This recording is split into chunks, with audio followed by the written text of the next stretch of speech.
Assalamualaikum warahmatullahi wabarakatuh. Alhamdulillahi rabbil alamin. Wassalatu wassalamu ala ashrafil anbiya'i wal mursalin wa ala alihi wa ashabihi ajma'in. Amma ba'd. Saudara-saudariku, uhibbukum fillah. Peringatan keras tentang haramnya darah seorang muslim.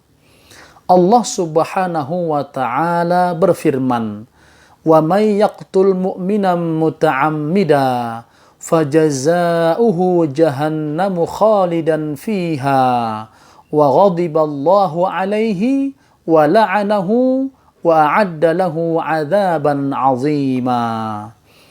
Dan barang siapa membunuh seorang yang beriman dengan sengaja, maka balasannya ialah neraka jahanam.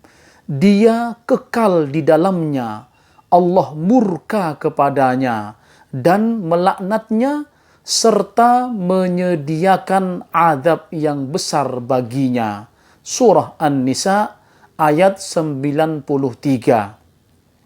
Ibnu Katsir berkata, ini adalah ancaman yang keras dan tegas bagi siapa saja yang mengerjakan dosa besar yang dihubungkan dengan syirik kepada Allah di dalam banyak ayat dari kitabullah. Setidaknya ada 4 peringatan keras tentang membunuh dalam Islam. Pertama, keadilan yang pertama kali akan ditegakkan kelak di akhirat adalah perkara darah. Ini sebagaimana hadis yang diriwayatkan Abdullah bin Mas'ud radhiyallahu an.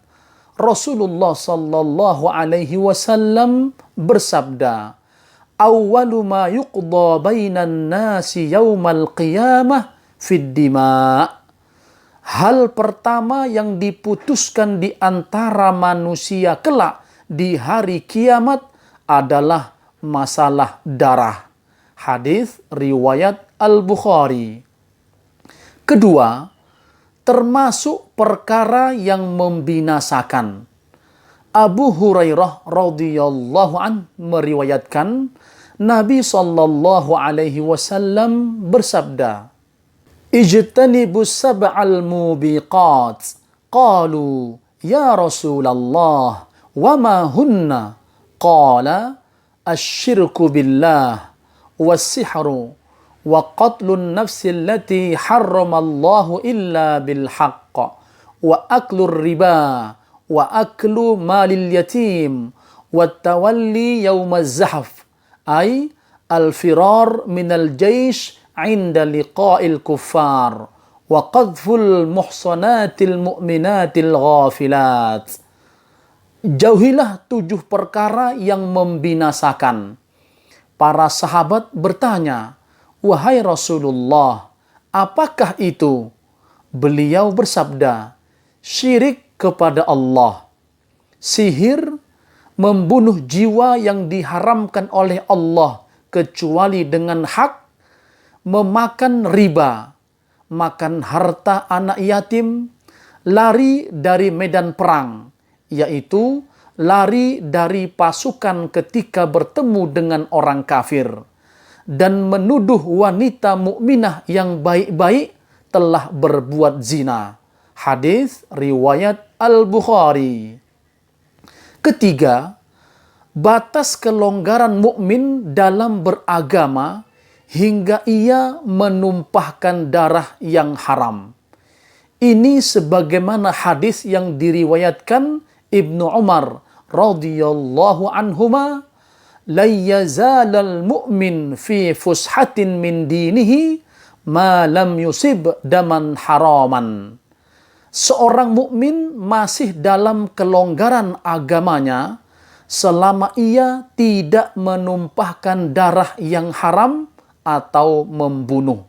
Hadis riwayat Al-Bukhari.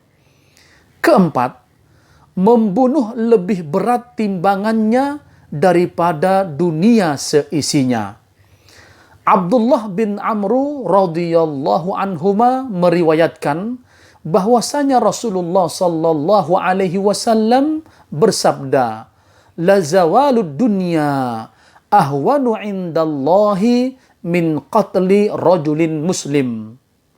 Sungguh hilangnya dunia lebih ringan di sisi Allah daripada terbunuhnya seorang muslim. Hadis sahih riwayat At-Tirmidzi. Darah dan kehidupan seorang muslim memiliki kehormatan besar di sisi Allah Subhanahu wa taala.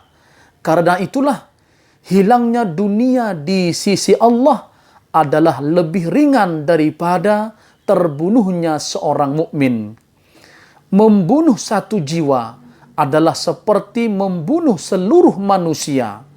Rasulullah sallallahu alaihi wasallam mengkategorikan pembunuhan jiwa yang diharamkan Allah kecuali dengan hak sebagai salah satu dosa besar yang membinasakan, agar manusia berhati-hati untuk tidak meremehkannya.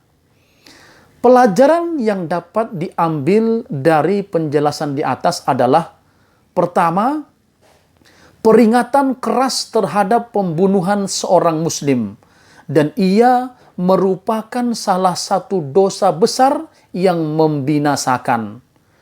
Kedua, besarnya kehormatan seorang muslim di sisi Allah Subhanahu wa taala. Ketiga, hal pertama yang diputuskan di antara manusia pada hari kiamat adalah masalah darah atau pembunuhan, karena besarnya dosa dalam pembunuhan tersebut. Wallahu a'lam. Wassalamualaikum warahmatullahi wabarakatuh.